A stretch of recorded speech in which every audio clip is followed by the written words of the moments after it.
All right, so welcome to the deep dive. Today, we're going deep on Mevlana, Oh, fantastic. the 13th century Persian poet and Sufi mystic. Mm-hmm. I think a lot of our listeners are probably interested in this one. Yeah, for sure. So we're using the book Mevlana by Mohamed El-Fers as our source material. Okay.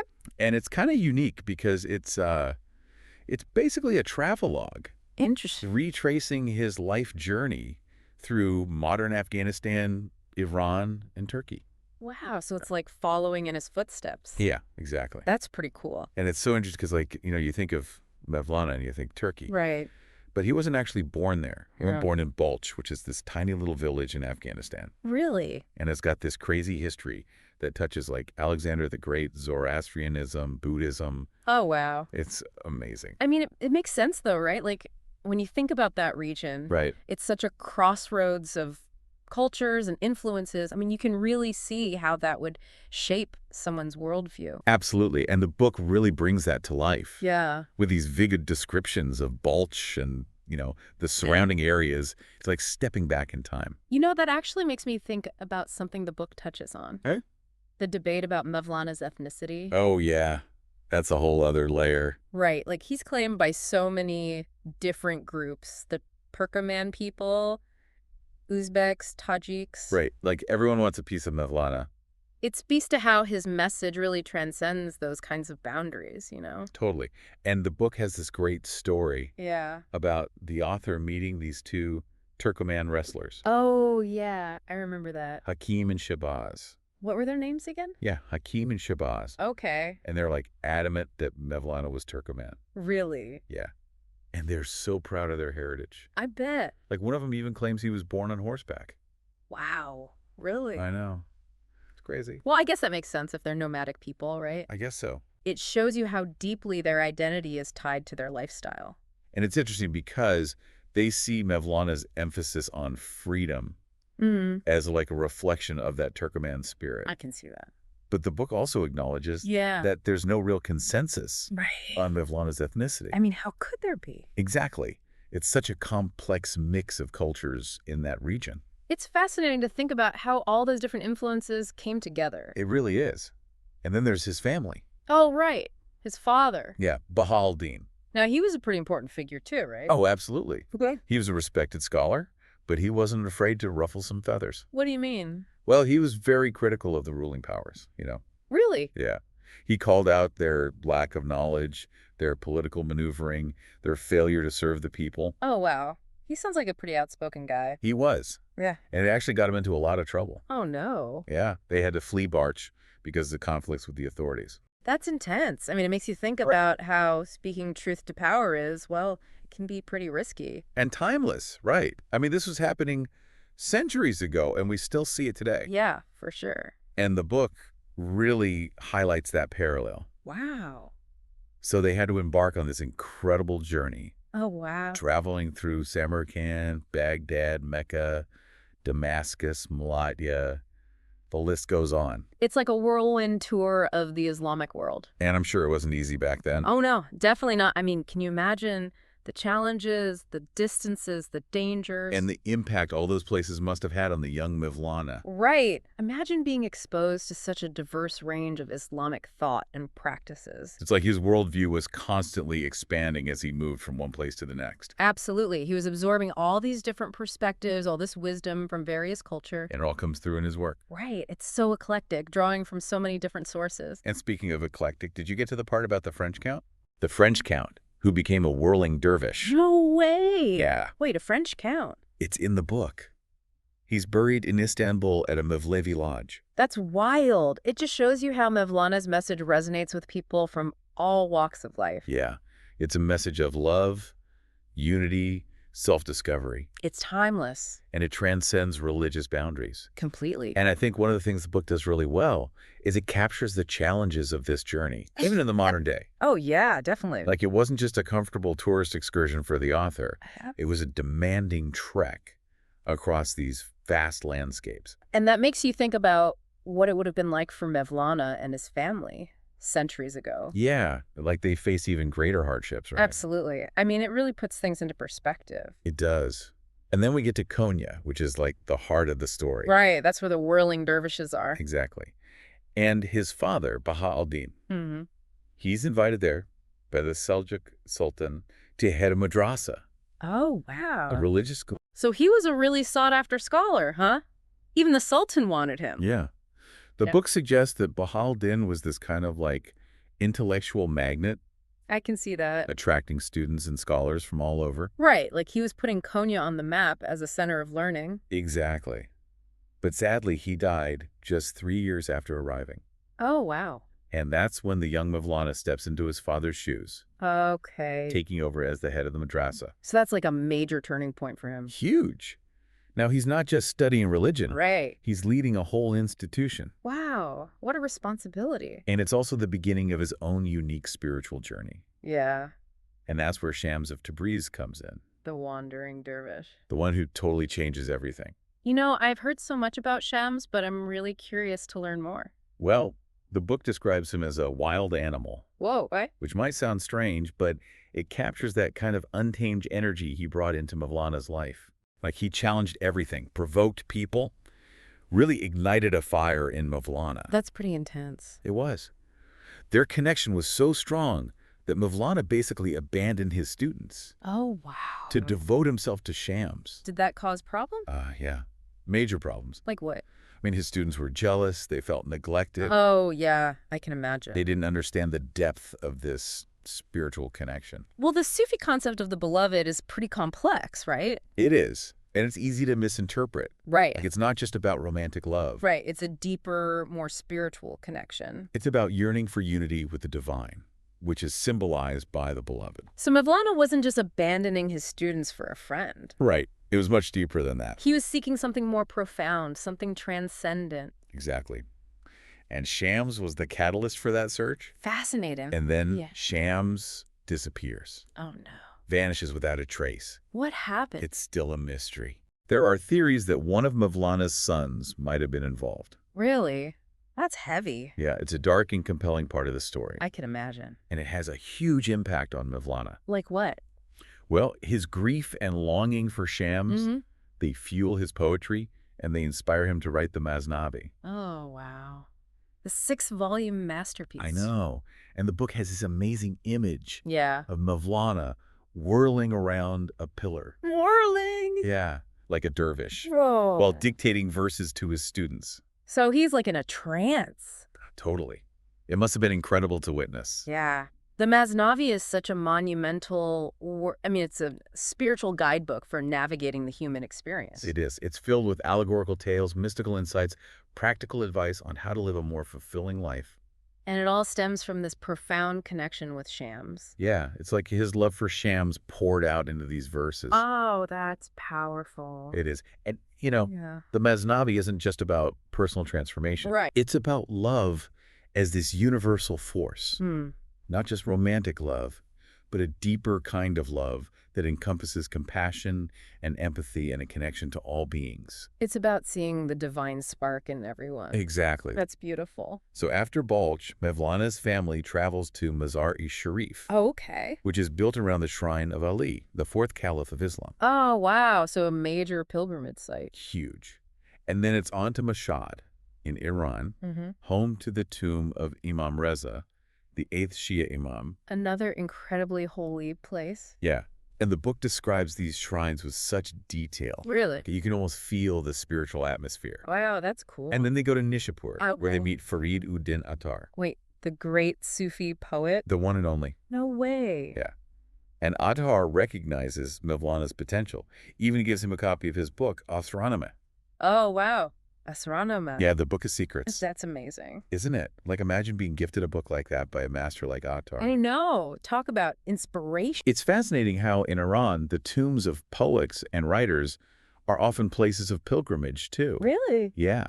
It's like they revere literature. It's beautiful. And I think you can see Attar's influence on Mevlana's work, especially in the Masnavi. Interesting. So they both use poetry to convey these complex spiritual concepts. Exactly. And their work continues to inspire people centuries later. That's the power of words. That's right. Absolutely. And their ability to connect us to something deeper. Mm-hmm. So from Nishapur, the journey goes towards Tehran, Okay. following these ancient trade routes. Like the Silk Road. Exactly. And they pass through Ray. Oh, the city destroyed by Genghis Khan. Right. And it's like this stark reminder of the political turmoil of that era. I bet. Like a ghost of a once thriving civilization. Yeah, it's pretty powerful. And it makes you think about how fragile everything is. It does.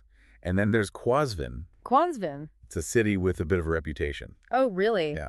The book talks about these local stereotypes. Okay. About the men and the women of Qazvin. I'm intrigued. Well, let's just say the author jokes about not picking up money off the street there. What? Why?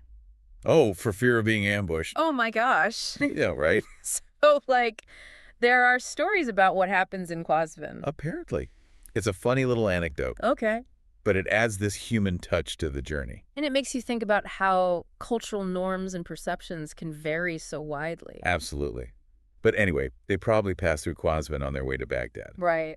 which at this point is about to face the full force of Genghis Khan and the Mongols. Oh, no, that's not good. Yeah, it's like the eve of destruction. The Mongol invasion of Baghdad was devastating. Yeah, 1258. It marks the end of the Abbasid Caliphate. And the destruction of one of the greatest centers of Islamic learning and culture? The book doesn't hold back on the details, does it? No. It's hard to even imagine the scale of the violence. Yeah. But thankfully, Mevlana's family had already left. Oh, good. Yeah, they make their way to Mecca, Damascus, and finally Malatya in Turkey. That's a long journey. It is. And you can feel that sense of displacement and uncertainty in the book. It reminds you of the countless refugees who have faced similar journeys throughout history. Yeah, fleeing war, persecution, upheaval. It's the timeless story. From Malatya, they go to Akshahir, Mm-hmm. where they stay for about 4 years. That's where Nasreddin Hoxha was from, right? Exactly. The legendary figure in Turkish folklore, known for his wit and wisdom. Yeah. Some scholars think Mevlana might have even met him there. Oh, really? It's a possibility. And it makes you wonder if Nasreddin Hoxha might have influenced Mevlana's use of humor and storytelling in his teachings. That's a fascinating thought. It is. Like, how cool would that be? Very cool. It would definitely add another layer to our understanding of Mevlana. Totally. So after Akshir, they finally reach Karaman, The place where Mevlana meets Shams. the catalyst for his spiritual transformation. And the city where he spends a significant part of his life. The book describes it as this beautiful oasis amidst these harsh landscapes. It's a fitting setting for such a profound encounter, right? Yeah, like it's where Mevlana's soul is truly awakened. This is where things get really interesting. I'm excited to hear more about this. Me too. Okay, so what happens next? Well, that's where we're going to pick up in the next part of our deep dive. All right, I can't wait. Stay tuned. I'm hooked. So this idea of exile, you know, it reminds me of the Mongol invasion and the destruction of Baghdad, Oh, right. which the book talks about. Yeah. And it was such a horrific event. Yeah, I mean, the Mongol invasion of Baghdad in 1258 was a catastrophe. It was the end of the Abbasid Caliphate. Yeah. And, you know, the destruction of this incredible center of Islamic learning and culture. And the author doesn't hold back on the details. No, he doesn't. And it's horrifying to read about. It's really hard to fathom the scale of the violence. Right. But it does make you think about, you know, in contrast, it makes Mevlana's message of compassion and peace Right. feel all the more relevant, you know? Yeah, absolutely. And thankfully, Mevlana and his family had already left Baghdad Okay, good. before the invasion. Yeah. And their journey eventually takes them to Konya.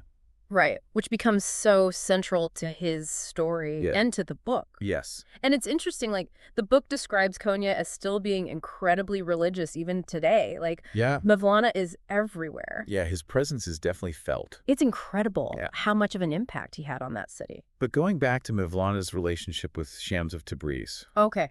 Yeah.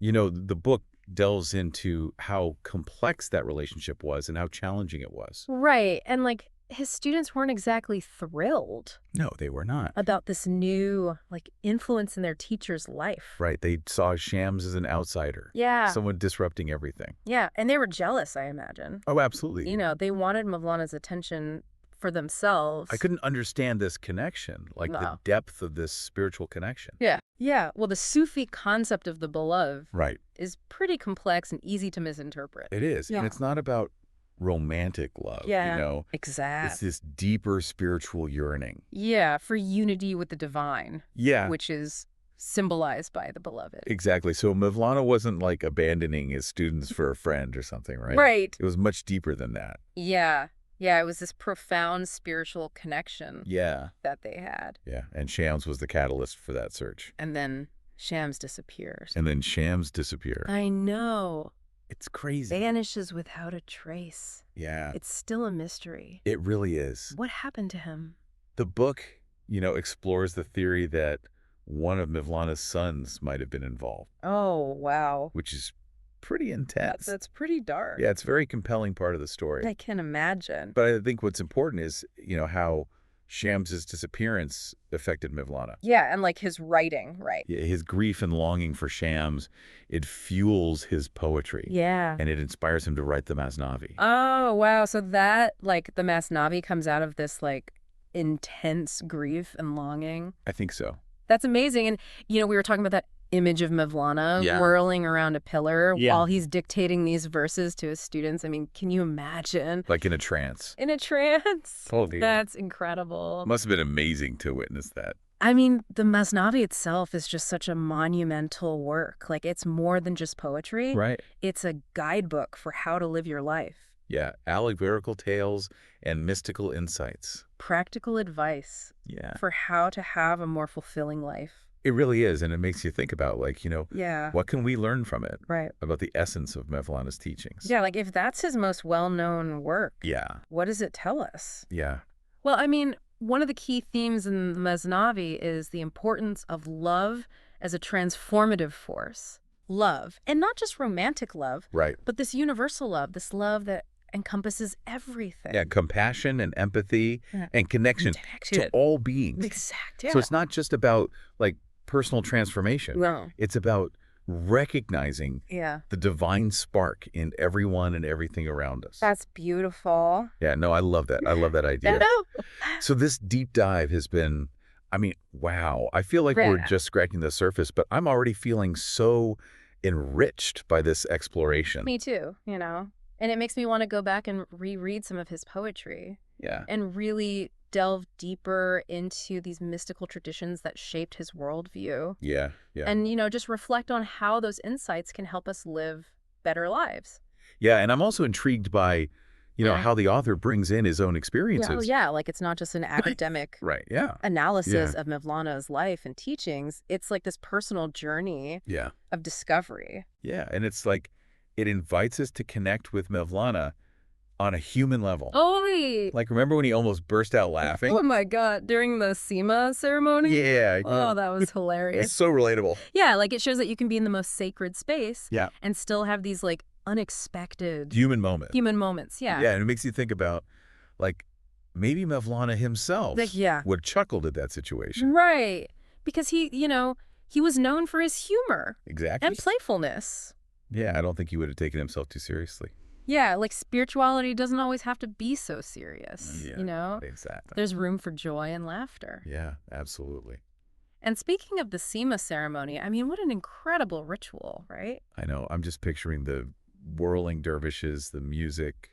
It's mesmerizing. Yeah, it's really captivating. And it's interesting to think about the roots of that ceremony, right? Oh, yeah. Like the book talks about how it's like in his Central Asian heritage. Yeah, possibly incorporating elements of shamanistic practices. It's fascinating how these spiritual practices can evolve over time and blend different traditions. Absolutely. And the fact that it's now allowed in modern Turkey. Right. Despite Ataturk's ban on Sufi orders. Yeah.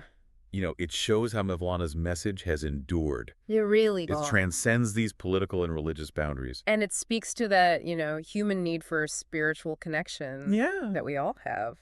So speaking of connections, the book takes us to Mevlana's tomb in Konya, which is now a museum. Right. And the author meets this Johannes Christen named Darius. Oh, yeah, I remember him. And it really highlights the diversity of people who are drawn to Mevlana. Right, like he's not just a Muslim figure. Right. He's a universal teacher. And I thought it was interesting how Darius reacted to the suggestion that Ibn al-Arabi influenced Mevlana. Oh, yeah. What was that about again? Well, he seemed to feel that Mevlana's poetry was more about personal experience than intellectual concepts. Oh, I see. Yeah, like it wasn't just philosophy. It was lived experience that was pouring out. Yeah, and he even quotes Mevlana. What does he say? He says, I don't want anyone to be saddened by me. During a gathering, a crowd of people presses around me and some of my friends try to stop them. I find that annoying, and more than 100 times I have said, don't say anything to anyone in my name. Then I am content. When these friends come to me, I am so afraid that I will be confused that I speak to them in the form of poems so that they can think about them. What else should I do with poems? By Allah, I don't care about poems, and in my eyes there is nothing worse. It has become a duty for me, like someone who puts his hands in the tripe to clean it for the guest when the guest feels like tripe. Wow, that's a pretty powerful statement. Right. Like, he's not trying to be a poet. Yeah, exactly. He sees it as a way to convey these deeper truths that are hard to express in ordinary language. Yeah, and I love that analogy he uses, like cleaning tripe. I know. It's not very glamorous, Not at all. but it shows how practical he was. Yeah, exactly. He wasn't interested in creating beautiful verses Right. for the sake of beauty. Yeah. He wanted to, awaken people's souls, Yeah. shake them out of their complacency, Yeah. you know. Guide them towards something more real. And speaking of awakening souls, the book ends with this amazing encounter Okay. with a flute player outside the Blue Mosque in Istanbul, Oh, yeah, I remember that. and his words about truly understanding Mevlana. Yeah. They're so profound. What does he say? He says, if you really want to know Mevlana, you have to travel. But don't look for Mevlana in his tomb. You'll find him in the hearts of the people. By traveling, you can learn to see that. That's beautiful. It's a call to action, right? Yeah, like go out and experience the world. Yeah. And connect with people. Yeah, and the book mentions that this flute player, he Yeah. was actually a novice at the Galata Mevlihain in Istanbul Right. before Ataturk banned the Sufi orders. Oh, wow. So it adds this whole other layer of history. It really shows the turbulent history of Sufism in Turkey, Yeah. you know?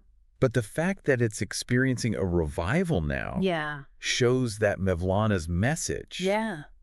it's still relevant. It's timeless. It transcends all these boundaries, you know? It does, and it speaks to that human need for connection and for meaning. Yeah, and for something greater than ourselves. Yeah, it's like this timeless echo. Yeah. It's resonating through the ages. It is. And it's a reminder of our shared humanity and our capacity for love and compassion. Beautifully said. And that final image of the flute player whirling outside the Blue Mosque Oh, yeah. with the stray dogs just captivated by his movements. Yeah. It's so powerful. It's a beautiful image. Yeah. It really captures like the power of music. Yeah. And the interconnectedness of all beings. And that, the divine can be found in the most unexpected places. Yep. And it's like, in that moment, the author truly starts to understand Mevlana. Yeah. Not just through his poetry or his teachings, Right. but through the heart of life itself. It's about seeing that divine spark Yeah. in everything and Yeah. everyone. So what does this all mean for us? Yeah. If we're trying to understand Mevlana's teachings Right. and integrate his wisdom into our lives, where do we even begin?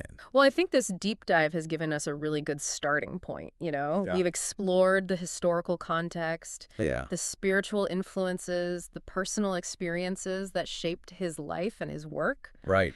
Yeah. And it's clear that experiencing Mevlana's world is just as important Yeah. as reading about it. Yeah. So I think that's a good place to start, you know? Yeah. Embarking on our own journeys of discovery. Yeah. And being open to transformation. Exactly. And that transformation begins with opening our hearts and minds Yeah. to Mevlana's message of love and tolerance and self-discovery. So this deep dive has definitely inspired me to revisit his poetry and explore his teachings further. Yeah, me too. I feel like we've only scratched the surface. Yeah, there's always more to learn. So where would you recommend someone start, if they want to delve into Mevlana? Well, I mean, the Masnavi is a great place to start. Yeah. You might be surprised by how relevant and resonant his words still feel today. I think so too. But, you know, it's not just about reading. It's Yeah. about living and experiencing and embodying his message. And remember, it's a journey best undertaken with others. Yes, exactly. Seeking that divine spark, Mm-hmm. not just within ourselves, Right. but in the hearts of everyone around us. Beautifully said. Thanks for joining us on this deep dive into the world of Mevlana. Yeah, it was my pleasure. Until next time, keep exploring. So it seems like the book's encouraging us not to just read Mevlana, Yeah, but to, like, experience his world. absolutely. Like the author's journey retracing Mevlana's footsteps. That's a metaphor for all of us, right? Yeah, it's like we're all in our own spiritual journeys. And we have to be open to new experiences, different perspectives. Yeah. Ultimately, it's about finding that divine presence within ourselves and in the world. Yeah. It reminds me of something else the book says. Yeah. To truly understand Mevlana, Mm-hmm. we should look beyond his tomb and seek his spirit in the hearts of people.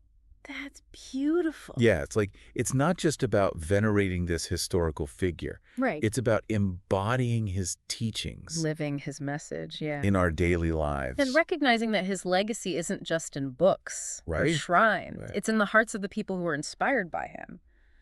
So before we wrap up, Yeah. I got to ask about this one part that really cracked me up. Oh, yeah. Remember when the author almost loses it during the SEMA ceremony? Oh, my God. Yeah. He's trying to be all serious and solemn, Right? and he almost bursts out laughing. He couldn't help it. So funny. It's a good reminder that spirituality doesn't have to be so serious all the time. Totally. And it Yeah. makes Mevlana feel more relatable. Yeah. Like, he was a spiritual master, but he was also human. Absolutely. So where do we go from here? Well, we've had this amazing glimpse into Mevlana's world. Yeah. The history, the spiritual influences, his personal experiences. Right.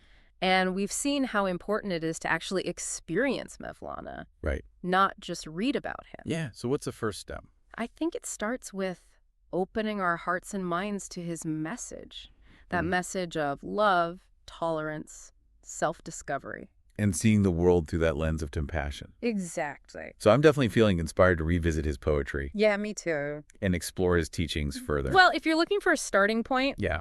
the Masnavi is always a good bet. Okay, I'll check it out. You know, his words are surprisingly relevant even today. It feels like we've only just scratched the surface. Yeah, there's always more to learn. So this journey to understand Mevlana, it's not a destination. It's an ongoing exploration. And it's about living his message. embodying it. Yeah, and experiencing it. And remember, it's a journey best undertaken with others.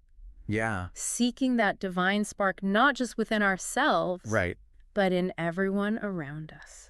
Beautifully said. Thanks for having me. Thanks for joining us on this deep dive into the world of Mevlana. My pleasure. Until next time, keep exploring